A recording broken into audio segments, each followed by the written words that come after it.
चा जो नियम आहे तो काय तर ॲव्होगाड्रो लॉ आहे. ॲव्होगाड्रो लॉच्या आधी ॲव्होगाड्रो नंबर आठवून बघा नेमकं काय आहे तो जर माहित असेल तुम्हाला हे समजणं सोपी आहे. ॲव्होगाड्रो नंबर काय होतं की कोणत्याही पदार्थाचा आपण मॉलिक्युलर वेट काढला आणि तो जर त्या तेवढाच ग्रॅम, जसं पाण्याचा आपण काढला होता H2O चा की 18 U एवढा त्याचा मॉलिक्युलर वेट होता आणि 18 ग्रॅम एवढं जर पाणी जर घेतलं तर यालाच आपण काय तर एक मोल असं काय तर याला आपण म्हणत.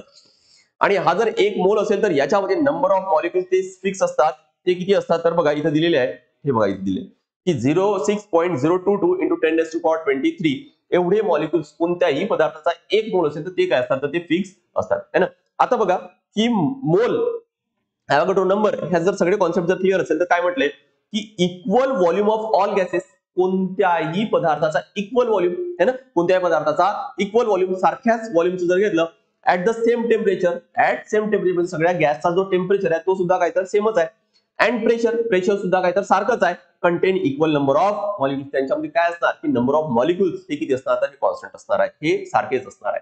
काय काय कॉन्स्टंट आहे तर बघा सगळ्यांचा जर वेगवेगळे गॅसेस आहेत त्या सगळ्यांचा व्हॉल्यूम, त्या सगळ्यांचा टेम्परेचर आणि प्रेशर ह्या जर तिन्ही गोष्टी जर सारख्या असतील तर अशा वेळेस आपल्याला काय म्हणता येईल की त्यांच्यामध्ये नंबर ऑफ मॉलिक्युल्स आहेत किंवा नंबर ऑफ मोल्स म्हणून हे काय असणार तर हे कॉन्स्टंट असणार आहे, हे काय असणार तर हे सारखेच असतील. त्यामुळे इथं नंबर काय दिले तर बघा इथं लिहिताना काय लिहिलं जातं की volume is directly proportional to n म्हणजे काय तर नंबर ऑफ मोल्स. म्हणजे व्हॉल्यूम जर वाढला बरं ना, इक्वल व्हॉल्यूम्स आहेत त्यामुळे व्हॉल्यूम वाढवा तर काय तर नंबर ऑफ मोल्स सुद्धा काय तर वाढणार आहे ना. व्हॉल्यूम वाढवलं तर ऑब्व्हियस आहे की त्याच्यामध्ये नंबर ऑफ जी क्वांटिटी आहे, कारण मोल्स म्हणजे काय तर हा युनिट केसाचा तर क्वांटिटी मोजण्यासाठीच आहे ना.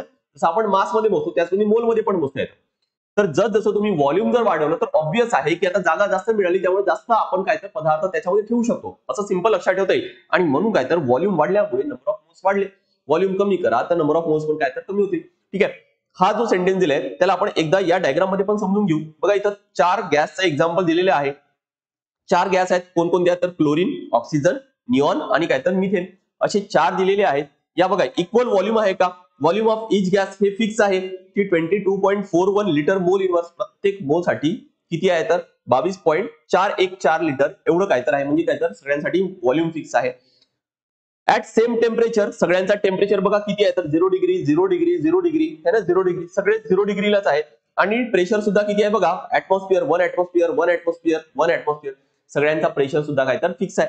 मग अशा वेळेस काय म्हटले बघा 0 डिग्री 1 ऍटमॉस्फिअर आणि व्हॉल्यूम तो सुद्धा काहीतरी इथं फिक्स आहे. तर अशा वेळेस या प्रत्येकामध्ये नंबर ऑफ मॉलिक्युल्स किंवा नंबर ऑफ मोल्स तो सुद्धा काय तर फिक्स असेल. बघा हे नंबर ऑफ मॉलिक्युल सुद्धा काय तर फिक्स आहेत किंवा याला म्हणू की या एवढ्या टेम्परेचरला किंवा 1 ऍटमॉस्फिअरला आहे ना 0 डिग्री सेल्सिअस 1 ऍटमॉस्फिअर आणि 22.414 एवढा लिटर मोल इन्व्हर्स एवढा जर व्हॉल्यूम असेल तर याच्यामध्ये आपण म्हणू की एवढे मॉलिक्युल्स किंवा प्रत्येक गॅसचा एक मोल काय तर त्यामध्ये काय तर तो असतो है ना, असं आपल्याला म्हणता येईल.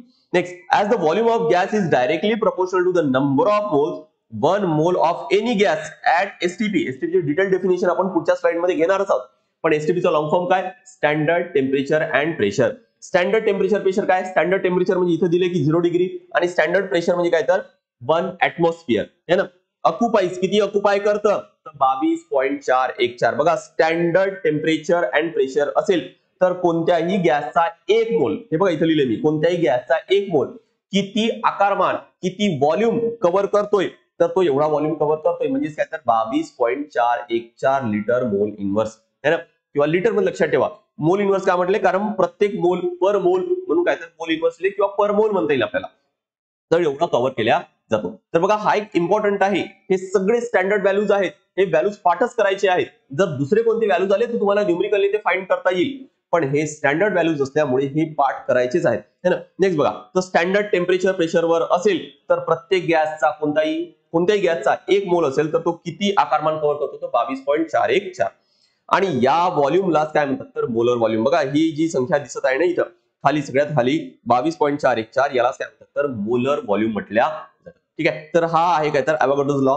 मोलर व्हॉल्यूम काय फार इम्पॉर्टंट कॉन्सेप्ट आहे, नक्की प्रश्न विचारण्याची शक्यता आहे याच्यावर.